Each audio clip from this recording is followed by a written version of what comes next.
Hi விவஸ். நம்ம இந்த வீடியோவில் பேசிக் கான்செப்ட்ஸ் அதோட கண்டினியூஷன் பார்ட் 2. போன கிளாஸ் பேசிக் கான்செப்ட் சயின்ஸோட பேசிக் கான்செப்ட் வந்து பார்த்தோம். ஃபர்ஸ்ட் வீடியோ இது வந்து செகண்ட் வீடியோ. ஸோ கொஞ்சம் நல்லா யூஸ்ஃபுல்லாக இருக்கும்னு நினைக்கிறேன். நீங்கள் அந்த வீடியோலாம் பார்த்தீங்கன்னு தெரியும். ஸோ இதில் பார்த்தீங்கன்னா 11 அதுலேருந்து ஸ்டார்ட் பண்ணுறோம். ஏஜ் ஆஃப் யூனிவர்ஸ், நாம் வாழக்கூடிய இந்த பேரண்டத்தோடைய ஒரு ஏஜ் வந்து எஸ்டிமேட்டடான ஏஜ் தான் கிடைச்சிருக்கு. So 13.8 billion years. சரிங்களா? இது நம்ம ஒரு எஸ்டிமேட்டட் தான் நம்ம ஏன்னா நாளுக்கு நாளாக ஒவ்வொரு எக்ஸ்பெரிமெண்ட்லையும் ஒவ்வொரு மெஷர்மெண்ட்டும் கொஞ்சம் மாறுது. ஸோ எஸ்டிமேட்டட் ஏஜை போட்டிருக்கேன். அப்புறம் பார்த்தீங்கன்னா இப்போ 12வது பார்த்தீங்கன்னா ஆப்சிஸா அண்ட் ஆர்டினேட். இது ஆக்சுவலாக நமக்கு தெரிஞ்சதான், ஆனால் பேர் மேபி கேள்விப்பட்டிருக்க மாட்டோம்னு நினைக்கிறேன். இப்போ உதாரணத்துக்கு XY அப்படின்னு இருக்க ஒரு கார்ட்டீசியன் பிளேனில் நம்ம வந்து நோட் பண்ணுறோம். இப்போ 2,3 4,2 அப்படின்னு சொல்லிட்டு, இப்போ 4னா எக்ஸு, 2னா அதில் இருக்கக்கூடிய ஒய் அப்படின்னு. அப்போ அந்த ஃபர்ஸ்ட் கோஆர்டினேட் எக்ஸ்ன்னு நம்ம சொல்கிறோம்ல, அதுதான் ஆப்சிஸா. அண்ட் செகண்ட் கோஆர்டினேட் பார்த்தீங்கன்னா ஆர்டினேட் அப்படிம்பாங்க, ஒய். இது வந்து நான் இந்த இதெல்லாம் இப்போ தான் கேள்விப்படுறேன், அதனால இதை நான் எடுத்தேன். ஆப்சிஸா அண்டு ஆர்டினேட் அப்படி சொல்லிட்டு. ஸோ இப்போ சப்போஸ் ஒரு கிராஃபில் நீங்கள் 4,2 அப்படின்னு நோட் பண்ணுறீங்க அப்படின்னா, 4 is a abscissa, 2 is a ordinate அப்படின்னு சொல்லிட்டு. ஓகேவா? ரைட். அடுத்து 13 பார்த்தீங்கன்னா ஆல்பிடோ. ஆல்பிடோ பற்றி பார்த்தீங்கன்னா இதுவே தனியாக ஒரு பெரிய ஒரு பேராகிராஃப் மாதிரியே இருக்கும். அந்த அளவுக்கு நிறைய நோட்ஸ் நான் அதை ரெஃபர் பண்ணேன். அதாவது ஒரு சன்லைட் வந்து பேல் கலர்டு சர்ஃபேஸில் ஹிட் ஆகும்போது மச் ஆஃப் த லைட் வந்து பார்த்தீங்கன்னா ரிஃப்ளெக்ட் ஆகுது பேக் டு த ஸ்பேஸ். அதுவே ஒரு டார்க் கலர்டு சர்ஃபேஸில் விழுந்ததுன்னா மச் ஆஃப் த, அதாவது வெரி லிட்டில் தான் ரிஃப்ளெக்ட் ஆகும், மோஸ்ட் ஆஃப் த வந்து அப்சர்வ் ஆயிரும். ஸோ டார்க்னா அப்சர்வ் ஆயிரும், ரொம்ப பேல் ஆன கலர் அப்படின்னா மோஸ்ட் வந்து ரிஃப்ளெக்ட் ஆயிரும். சரியா? இந்த ஒரு பாயிண்ட் ஞாபகம் வச்சுக்கோங்க. இந்த ஒரு சர்ஃபேஸ் எவ்வளோ அமௌண்ட் ஆஃப் எனர்ஜி ரிஃப்ளெக்டட் பண்ணுது, அதுக்கு பேர் தான் ஆல்பிடோ. சரிங்களா? இப்போ டார்க் கலர் நம்ம ஆல்ரெடி நம்ம பார்த்தோம். என்ன இதுன்னு பார்த்தீங்கன்னா எல்லாத்தையும் வந்து அப்சர்வ் பண்ணிக்கிடும், ரொம்ப லிட்டில் தான் ரிஃப்ளெக்ட் பண்ணுது அப்படின்னா, இப்போ இதோடைய ஆல்பிடோ பார்த்தீங்கன்னா close to zero. Meaning little or no energy is reflected. ஆனால் அதே ஹேண்டில் பார்த்தீங்கன்னா இப்போ பேல் கலர்ஸ் பார்த்தீங்கன்னா ரிஃப்ளெக்ட் நல்லா பண்ணுது. So albedo close to 100%. Near meaning nearly all the energies reflected அப்படின்னு சொல்கிறாங்க. ஸோ இதோடைய ரேஷியோ பார்க்குறது தான் அந்த ஆல்பிடோ. எந்த அளவுக்கு எனர்ஜி வருது, எந்த அளவுக்கு ரிஃப்ளெக்ட் பண்ணுது, இதை பற்றி ரேஷியோ தான் ஆல்பிடோ. ஸோ அதோட ரெஃபரன்ஸ் அப்படின்னு நினச்சிக்கலாம். இப்போ ஃபாரஸ்ட் பார்த்தீங்கன்னா அதோடைய ஆல்பிடோ பார்த்தீங்கன்னா கிட்டத்தட்ட ஒரு 15% அப்படின்னு சொல்கிறாங்க. அப்போ 15% தான் என்ன அப்படின்னா, சப்போஸ் சன்லைட் வந்து ஃபாரஸ்ட்டில் ஹிட் பண்ணும்போது எவ்வளோ பர்சன்டேஜ் ஆஃப் அமௌண்ட் வந்து அது ரெஃப்ளெக்ட் பண்ணுது, எவ்வளோ அமௌண்ட் ஆஃப் இதை வந்து அப்சர்வ் பண்ணுது, அதுதான் அந்த மீனிங்.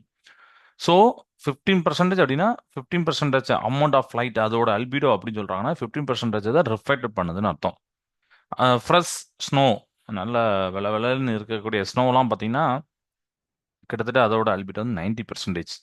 அப்போ 90% ஆஃப் சன்லைட்டை வந்து பார்த்தீங்கன்னா அது வந்து ரிஃப்ளெக்டட் பண்ணிடுது. அப்போ ரிஃப்ளெக்டட் வரும்போது அந்த பர்சன்டேஜ் மட்டும் எடுக்கிறோம், எவ்வளோ ஆனால் ரிஃப்ளெக்ட் பண்ணுதுன்னு சொல்லிட்டு. மீதி உள்ளதை அப்சர்வ் பண்ணிடும் அப்படின்னு அர்த்தம். Albedo is the fraction of light that surface reflects.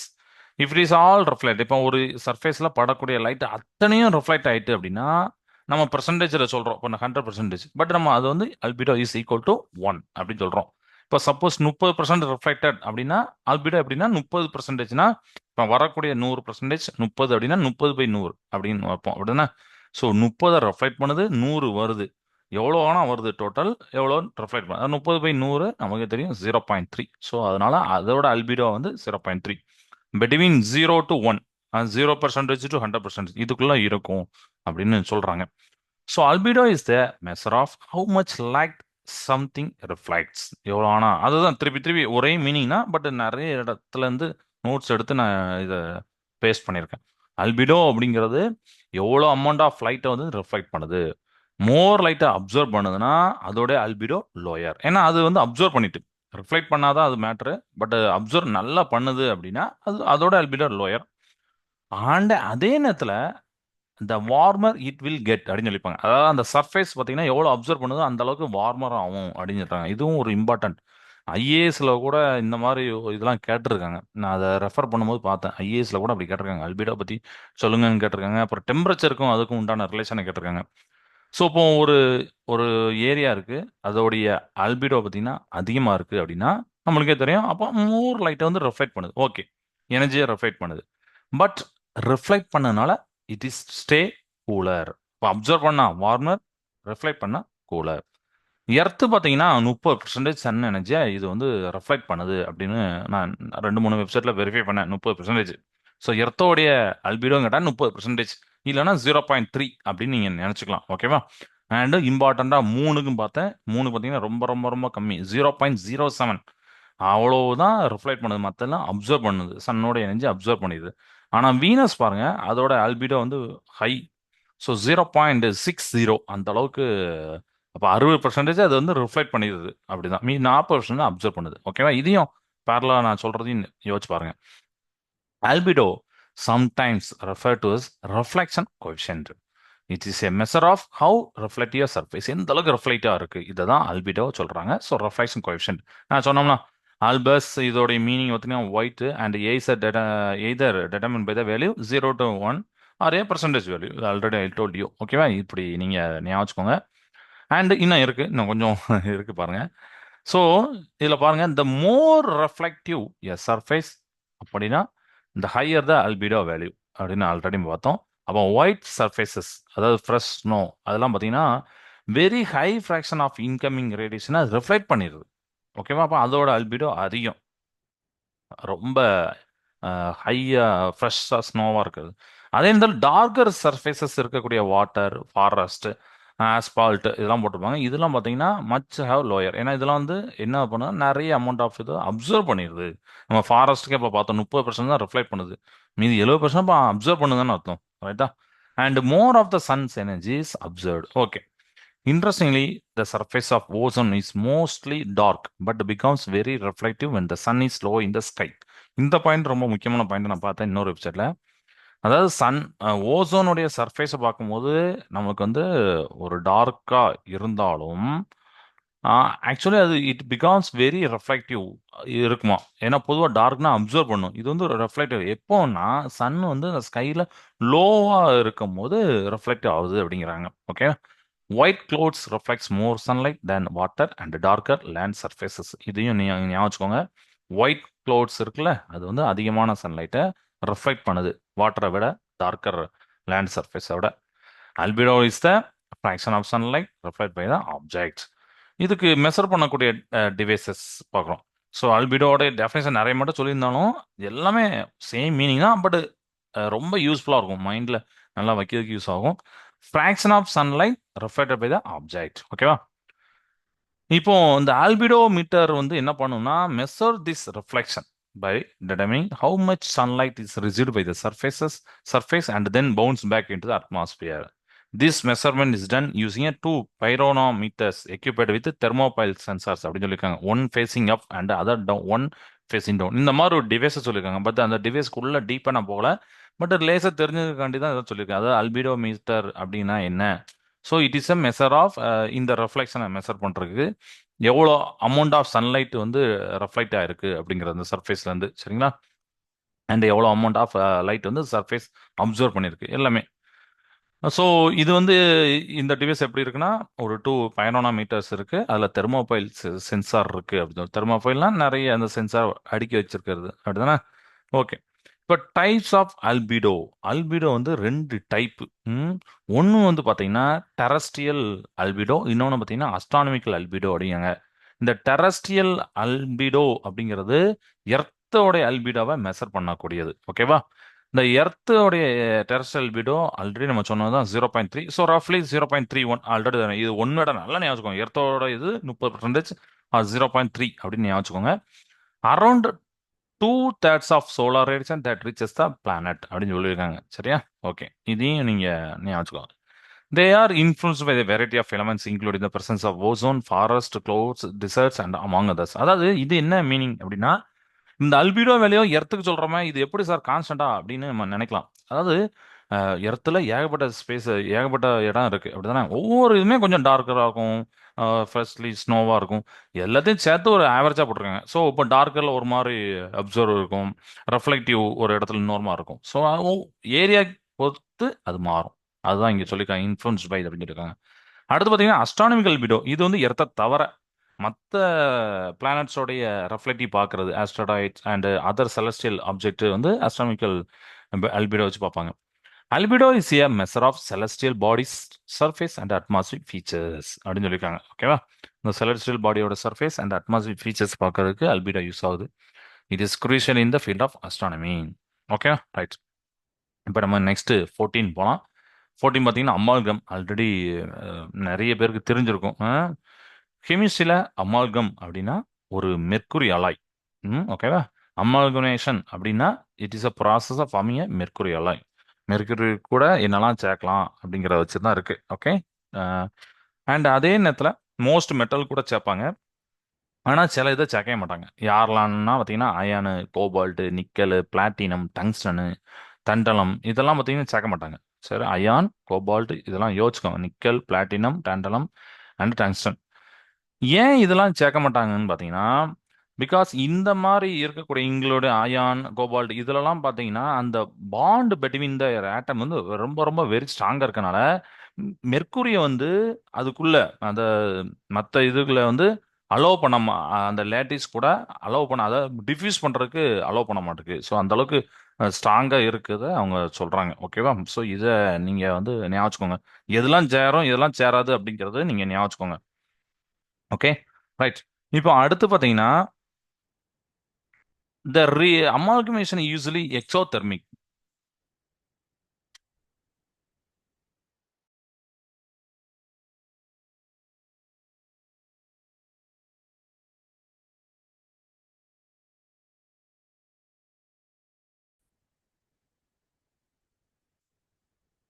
So இதனால இந்த மெர்க்குரி வந்து டிஃப்யூஸ் பண்ணுறதுக்கு அதெல்லாம் அலோவ் பண்ண மாட்டேங்குது. And amalgamation is usually exothermic. இதையும் ஞாபகம். எக்ஸோதெர்மிக் அப்படின்னா தமிழில் பார்த்தீங்கன்னா வெப்ப உமிழ்வினை, வெப்பத்தை வெளியில் விடுறது, தெர்மலை வெளியில் விடுறது, அதான் எக்ஸோ அப்படின்னு போட்டிருப்பாங்க. ஓகே. இந்த 15th ஒன்னோடு பார்த்தீங்கன்னா ஒரு சயின்டிஸ்ட் பற்றி. ஸோ அதை படிக்கும் போது எனக்கு ரொம்ப இன்ட்ரெஸ்டிங்காக இருந்துச்சு. இவர் வந்து ரெண்டு விஷயத்த கண்டுபிடிச்சிருப்பாரு. ஒன்று வந்து பாசிட்ரான் கண்டுபிடிச்சிருப்பாரு. பாசிட்ரான் ஞாபகம் ஆன்டி மேட்டர் அப்படின்னு சொல்றாங்கல்ல, அதாவது எலக்ட்ரானுக்கு ஆப்போசிட், அதான் பாசிட்ரான். இதை கண்டுபிடிச்சிருப்பாரு. அண்ட் இன்னொன்று மியூஆன் ஆர் மியூ மேசான் அப்படின்னு சொல்றது. பட் இதுலையுமே வந்து அந்த மியூஆன் வந்து மேசானுக்குள்ள வராது அப்படிலாம் லேட்டரா சொல்றாங்க. பட் அந்த டைம்ல நம்ம பண்றத நான் கொடுத்துருக்கேன். மியூஆன் ஆர் மியூ மேசான். இதை வந்து இன்னொருத்த அந்த செத் நெடர் மேயர் அப்படின்னு போட்டிருக்காங்கல்ல, அவர் கூட சேர்ந்து இவர் கண்டுபிடிச்சார் ஒரு லேப்ல. ஸோ அதனால அந்த சயின்டிஸ்ட் ஞாபகம் வச்சுக்கோங்க. ஏன்னா சப்போஸ் பாசிட்டான் நமக்கு கேட்கலாம், இல்லை மியூ மேசான் மியான் கேட்கலாம். ஸோ கார் டி ஆண்டர்சன் நீங்கள் ஞாபகம் வச்சுக்கோங்க. Okay, right. 15th பார்த்தீங்கன்னா ஆனசாய்க் சாம்பர் அப்படின்னு சொல்லியிருப்பாங்க. ரொம்ப இன்ட்ரெஸ்டிங்கான ஒரு கான்செப்ட். அது என்ன அப்படின்னா ஒரு க்ளோஸ் ரூமு. இந்த க்ளோஸ் ரூமு எதுக்கு யூஸ் ஆகுதுன்னா எந்தவித சவுண்டுமே ரிஃப்ளெக்ட் ஆகாத ஒரு சேம்பர். ஆர் எக்ஸ்டர்னலாக நீங்கள் வரக்கூடிய சவுண்டு எலக்ட்ரோமேக்னெட்டிக் எனர்ஜியை பிளாக் பண்ணக்கூடியது. சரிங்களா? இது எதுக்கு யூஸ் ஆகுது? It is use to observe acoustic, அதாவது சவுண்டு எக்கோஸை அப்சர்வ் பண்ணுறதுக்கு. காஸ்ட் வெரி இன்டர்னல் ரிஃப்ளெக்ஷனாக இருக்கும். இப்போ ஒரு டிவி இருக்குது, ஒரு ரூம் வைக்கிறாங்க. அந்த டிவியால் ப்ரொடியூஸ் பண்ணக்கூடிய சவுண்டை வந்து இந்த இதில் அந்த ஒரு ஆனசாய்க்கிக் சேம்பர் வந்து அப்சர்வ் பண்ணிடுது அந்த சவுண்டெல்லாம். Anechoic chambers have since expanded their uses to provide a shielded environment for radio frequency and microwaves. So இந்த ரேடியோ ஃப்ரீக்வன்சி மைக்ரோவேவ்ஸில் அந்த ஒரு ஷீல்டட் என்விரான்மெண்ட்டாக கூட அந்த இது யூஸ் ஆகுது அப்படின்னு சொல்கிறாங்க. ஸோ நான் அது படிக்கும்போது தெரிஞ்சுக்கிட்டேன். ஸோ இந்த மாதிரி நீங்கள் ஞாபகம் ஆனசாய்க் சேம்பர் வந்து இந்த மாதிரி இன்டர்னலாக நடக்கக்கூடிய ரிஃப்ளெக்ஷன் ஆஃப் சவுண்டை வந்து அப்சர்வ் பண்ணுறதுக்கு யூஸ் ஆகக்கூடிய ஒரு சேம்பர். வெளியிலேருந்து வரக்கூடிய அவுட் சைட் சவுண்டோ எலக்ட்ரோமேக்னெட்டிக் எனர்ஜியோ பிளாக் பண்ணுறக்கூடிய சேம்பர் அப்படின்னு நீங்கள் ஞாபகம். இதுலயே செக் பண்ணுவாங்களாம். இப்போ நம்ம சவுண்டை செக் பண்ணுறக்கூடிய சில டிவைஸ் டிவி அதெல்லாம் நிறைய போட்டிருந்தாங்க. அதெல்லாம் செக் பண்ணுறதுக்கு இந்த மாதிரி இதை வந்து ப்ரொடக்ஷன் கம்பெனில இப்படி இருக்கு அப்படிங்கிற மாதிரி நான் கேள்விப்பட்டேன். சரியா? அந்த மாதிரி ஒரு டிவி ப்ரொடக்ஷன் பண்ணுற கம்பெனியில் செக் பண்ணுறதுக்கு இதெல்லாம் வச்சிருப்பாங்க அப்படின்னு நான் படித்தேன். ஓகே. அண்ட் 17th இது வரைக்கும் நம்ம எல்லாருமே கேள்விப்பட்டிருக்காத ஒரு இது நினைக்கிறேன். தட் இஸ் பேபிட் மெட்டால் அப்படின்னு போட்டிருப்பாங்க. இந்த பேபிட் மெட்டால் அப்படின்னா இந்த மூணுன்னா சேர்ந்தது. Tin SN, antimony SB and copper CU. Tin பார்த்தீங்கன்னா 80 to 90%, ஆன்டிமனி 7 to 10%, காப்பர் பார்த்தீங்கன்னா 1 to 3% அந்த மாதிரி அவங்க சொல்லியிருக்காங்க. அதர் எலமெண்ட் சச்சஸ் லெட்டும் ஜிங்கும் மே ஆல்சோ கூட அதை ஆட் பண்ணுவாங்களாம் ஸ்மால் அமௌண்ட்ஸ் டு எதுக்குன்னா அந்த மாடிஃபை பண்றதுக்கு அலாயோடைய, ஏன்னா இது ஆல்ரெடி அலாய் மெட்டல்ஸ் சேர்ந்தாலே அலாய் தான், 2 3 மெட்டல் சேர்ந்தாலே. பட் அந்த பேபிட் மெட்டல்னா அந்த டின்னு, ஆன்டிமனி, காப்பர் அப்படிங்கிறத நீங்க ஞாபகம் வச்சுக்கோங்க. இதுல 80% டு 90% அப்படிலாம் கொடுத்துருக்கேன். ஏன் அப்படின்னா இதுலயும் ஒரு பாயிண்ட் இருக்கு. ஆக்சுவலி பாத்தீங்கன்னா இந்த பேபிட் மெட்டல்ல கிரேடு வைஸா கொடுக்குறாங்க. கிரேட் 1, கிரேட் 2, கிரேட் 3 போயிட்டே இருக்கு. அந்த கிரேடெல்லாம் ஏத்தாப்புல பார்த்தீங்கன்னா கொஞ்சம் இந்த பெர்சன்டேஜ் மாறுது. இப்போ உதாரணத்துக்கு ஒரு உதாரணத்துக்கு இப்போ கிரேட் 1 அப்படின்னு வச்சுக்கோங்களேன். சும்மா உதாரணத்துக்கு சொல்றேன். 80%னா 80. அப்போ ஆன்டிமனி அதுக்கு ஏத்தாப்புல என்ன இருக்குன்னா ஒரு 10 இருக்கு அப்படின்னா, அதுக்கப்புறம் காப்பர் அது கூட அது கொஞ்சம் சேர்க்குறாங்க. அதுக்கப்புறம் மற்றது தான் சேர்ப்பாங்க. இல்லைன்னா இதுல கொஞ்சம் 80ன்னு சொல்லாம ஒரு இப்போ 90ன்னு வச்சுக்கோங்களேன். ஆன்டிமனி ஒரு 7%, காப்பர் ஒரு 3%, 100% வந்துரு. இது கிரேடு ஏ. கிரேடு பினா அடுத்து ஒரு டின்னு பார்த்தீங்கன்னா ஒரு 78ஓ 70ஓ அந்த மாதிரி ஏதோ ஒன்று இருக்கு. சாரி, 80 டு 90க்கு மட்டும் யோசிங்க. 88ஓ 84ன்னு இருக்குன்னா அதுக்கப்புறம் ஆன்டிமனி அதுக்கு ஏற்றப்ப ஆட் பண்ணி மொத்தமாக 100% கொண்டு வராங்க. ஸோ டின், ஆன்டிமனி, காப்பர் சேர்ந்தது தான் பேபிட் மெட்டல். ஸோ ஜிங்கும் லெட்டும் கூட ரீப்ளேஸ் பண்ணுவாங்க. அதையும் நீங்கள் ஞாபகம் வச்சுக்கோங்க. ஓகே. அடுத்தது 18th பேபோஸ் லா அப்படின்னு சொல்லிட்டு, ஆல்ரெடி இந்த வேப்பர் ப்ரெஷர் அப்படிங்கிற வார்த்தையை மேபி எல்லாரும் கேள்விப்பட்டிருப்பீங்கன்னு நினைக்கிறேன். நானும் இன்னொரு டாபிக் படிக்கும்போது வேப்பர் ப்ரெஷர் பற்றி ரீட் பண்ணிட்டு இருந்தேன். அது பட் ரொம்ப டீப்பாக போணுச்சு. Vapour pressure of a liquid decrease ஆகும் எப்போ அப்படின்னா ஒரு சொலிட்டை நீங்கள் வந்து ஆட் பண்ணும்போது. இந்த amount of decrease being proportional to the amount of solid dissolved அப்படின்னு சொல்றாங்க. அதாவது நீங்க எந்த அளவுக்கு சொல்லிட்டு ஆட் பண்றீங்களோ அந்த அளவுக்கு இது டைரக்ட்லி ப்ரொபோர்ஷனலா இருக்கு அப்படிங்க. லிக்யூடு அதோட சர்ஃபேஸ் மேல அந்த வேப்பர் அந்த ஏன்னா ஒரு 20 டிகிரில பார்த்தீங்கன்னா அது வேப்பர் ஆகி தான் இருக்கும் அப்படிமாங்க. அப்போ அதுக்குன்னு ஒரு ப்ரெஷர் இருக்கும். அதான் வேப்பர் ப்ரெஷர், சிம்பிளா சொல்றேன். இந்த வேப்பர் ப்ரெஷர் டிக்ரீஸ் ஆகுமா எப்போ அப்படின்னா நீங்க சொல்லிட்டு ஆட் பண்ற வரைக்கும் ஆட் பண்ற. அண்ட் இந்த அமௌண்ட் ஆஃப் டிகிரிஸ் அது எந்த அளவுக்கு அந்த வேப்பர் ப்ரெஷர் டிகிரிஸ் ஆகுதுங்கிறது நீங்க எந்த அமௌண்ட் எவ்வளோ அமௌண்ட் ஆஃப் சொல்லிட்டு ஆட் பண்றீங்க டிசால்வ் பண்றீங்க இதை வச்சிருக்கு. இந்த லாவை 1847ல ஜெர்மன் கெமிஸ்ட் லாம்பர்ட் பேபோ வந்து கண்டுபிடிச்சார். ஓகேவா? So this is 18th. And 19th அது ஒரு பேராகிராஃப் மாதிரி வரும். அதாவது ballistic galvanometer maybe many of நீங்க நிறைய பேர் தெரிஞ்சிருக்கும். பேலாஸ்டிக் கேலோமீட்டர் அப்படிங்கிறது ஒரு instrument which is use to measure the quantity of electric charges. அது அதனால தான் ஹைலைட் பண்ணியிருக்கேன். எலக்ட்ரிக் சார்ஜஸோட குவான்டிட்டியை பார்க்க இருக்கு. சரிங்களா? அப்படின்னு மேக்னெட்டிக் ஃப்ளக்ஸ் அப்படின்னு போட்டிருப்பாங்க. ஓகே. பட் இதோடைய ஒர்க்கிங் பிரின்சிபல் என்ன அப்படின்னு பார்த்தீங்கன்னா, பேலாஸ்டிக் galvanometer working is that it measures the amount of charge that flows across the magnetic coil where this initiate the coil to move அப்படின்னு சொல்லிப்பாங்க. ஸோ அந்த மேக்னெட்டிக் காயில் வழியா current pass ஆகும், அந்த charge pass, அந்த charge தான் இது measure பண்ண போகுது ballistic galvanometer where this inside the coil to move போட்டிருப்பாங்க. ஸோ ஒரு சார்ஜ் அந்த காயிலில் மூவ் ஆகும்போது ஃப்ளோ ஆகும்போது it provides a increase in current value because of the torque that is generate in the coil அப்படின்னு சொல்றாங்க. சரிங்களா? காயிலில் ஒரு டார்க் கிரியேட் ஆகுது. அந்த டார்க்குனால அந்த கரண்டோட இன்க்ரீஸ் வேல்யூ நடக்கு அப்படிங்கிறாங்க. And this developed torque operates for a shorter period of. ஆனால் அதே நேரத்தில் அந்த டார்க் டெவலப் ஆனிச்சா திருப்பு விசை, டார்க்னா திருப்பு விசைன்னு சொல்லுவோம்ல, அந்த திருப்பு விசை கொஞ்ச நேரமா இருக்கு அப்படிங்கிறாங்க. ஸோ இதுதான் இதோட working principle. So ballistic galvanometer ரொம்ப சிம்பிளா ஒன் லைன்ல கேட்டாங்கன்னா it is measuring for quantity of electric charge அப்படின்னு போட்டுக்கோங்க. அப்படின்னு மேக்னெட்டிக் ஃப்ளக்ஸ். மேக்னெட்டிக் ஃப்ளக்ஸ்னாலே தெரியும். நம்ம அடுத்தடுத்த கிளாஸ்ல இந்த மாதிரி கீவேர்ட்ஸ் வந்தால் நம்ம அதையும் நான் டீட்டெயில் சொல்கிறேன். இப்போ ஒரு ஆர்டராக போயிட்டு இருந்தேன். ஓகே. அடுத்து last one ballistic pendulum. Ballistic pendulum is a device that is used to measure the speed of a moving projectile such as moving bullet. ஞாபகம் வச்சுக்கோங்க. இந்த இந்த பேலாஸ்டிக் பெண்டுலம் அப்படிங்கிறது ஒரு டிவைஸ். இது எதுக்கு யூஸ் ஆகுதுன்னா இந்த மாதிரி மூவிங் ப்ரொஜெக்டலோடைய ஸ்பீடை மெஷர் பண்றதுக்கு. இப்போ மூவிங் புல்லட், ஏன்னா புல்லட் பார்த்தீங்கன்னா ஸ்ட்ரெயிட்டாக போகுது, அது ஒரு ப்ரொஜெக்டல் தான் போகும். நம்மளுடைய கன்ல இருந்து பார்த்தீங்கன்னா அந்த ப்ரொஜெக்டல் அப்படிதான் போகும். அதாவது பரவளையம் அப்படிம்பாங்கல்ல, பரவளையம் மாதிரி தான் போகும். போய் டார்கெட் இது பண்ணும். அப்போ அதோட ஸ்பீடை மெஷர் பண்றதுக்கு இந்த புல்லட் மட்டும் இல்லை, இந்த மாதிரி ப்ரொஜெக்டெல்லாம் இருக்கக்கூடிய எதுடைய ஸ்பீடும் பார்க்கறதுக்கு இந்த பேலாஸ்டிக் பெண்டல் யூஸ் பண்றாங்க. பேலாஸ்டிக் பெண்டலம் வந்து பார்த்தீங்கன்னா ஒரு இதில் தொங்க விட்டுருப்பாங்க. அதுதான் கீழே எழுந்தேன். சரி, அதையும் தெரிஞ்சுக்கலாம்னு சொல்லிட்டு. ஒரு புல்லட் வந்து ஒரு ஸ்டேஷனரி பிளாக்கை போய் ஹிட் பண்ணுது. ஆனால் அந்த பிளாக்கு ஒரு மாஸ்லெஸ் ஸ்ட்ரிங்கில் கனெக்ட் பண்ணி தொங்க விட்டுருக்காங்க, நிறையற்ற ஒரு கம்பியில. சரியா? அப்போ எக்ஸ்பீரியன்ஸ் கம்ப்ளீட் இன்னெலாஸ்டிக் கொலிஷன் அப்படின்னா, இன்னெலாஸ்டிக் கொலிஷனா தெரியும், மீட்சியற்ற மோதல் தமிழ்ல. அதாவது நீங்க போய் மோதுது அப்படின்னா அது கூட ஒட்டிக்கணும். அதான் டூ ஆப்ஜெக்ட் ஸ்டிக் டுகெதர் போட்டுருப்போம், ஒட்டிக்கணும். 2 பேரும் அதுக்கப்புறம் என்ன ஆகும்? டுகெதரா பயணிப்பாங்க. ஒண்ணா டிராவல் பண்ணுவாங்க. அதான் இன்எலாஸ்டிக் கொலிஷன். உதாரணத்துக்கு ஒரு கார் வருது. நீங்க பபிள் கம் சாப்பிடுறீங்க. பபிள் கம் தூக்கி அந்த கார் மேல போடுறீங்க. அந்த பபிள் கம் அந்த கார்ல ஒட்டிக்கிடும். That is collision. ஒட்டின பிறகு அந்த பபுள் கானுக்கு தனியா வெலாசிட்டி கிடையாது. அந்த கார் என்ன வெலாசிட்டி போதோ அதே வெலாசிட்டி தான். அதே ஸ்பீடு தான். So that is the example for inversity collision. So அதான் நம்ம இங்க சொல்றோம். சரியா? இந்த மாதிரி புல்லட் அதில் ஹிட் ஆகுது. இன்ன இன்வெர்சிட்டி கொலிஷன் மேக் பண்ணுது. அப்போ அந்த அதோடைய ஸ்பீடை அதுக்கு முன்னாடி எப்படி வருது அதை வச்சா மெஷர் பண்ணுவாங்க. And the system of objects moving some vertical displacement. இப்போ இது மோதனுக்கு அப்புறம் புல்லட்டுக்கும் தனியே கிடையாது. அந்த ஹேங்கர் அந்த இதுக்கும் தனி கிடையாது. ஸ்ட்ரிங்குக்கும் மாஸ்ல ஸ்ட்ரிங்குக்கும் இது கிடையாது. சாரி, பிளாக்குக்கும் தனியாக கிடையாது. அந்த பிளாக்கும் புல்லட்டும் சேர்ந்து ஒரே சிஸ்டமாக மாறிடும். இப்போ இந்த சிஸ்டம் மொத்தமாக மூவ் ஆகுது. சம் வெர்டிகல் டிஸ்பிளேஸ்மெண்ட் இருக்கும். இதை வச்சு கண்டுபிடிப்பாங்க. ஸோ இதுதான் பேலாஸ்டிக் பண்ட்லம். ஸோ இந்த கிளாஸ்ல இது வரைக்கும் போதும். மீதி உள்ளதை நம்ம வந்து அடுத்த கிளாஸ் பார்க்கலாம். சரிங்களா? தேங்க்யூ.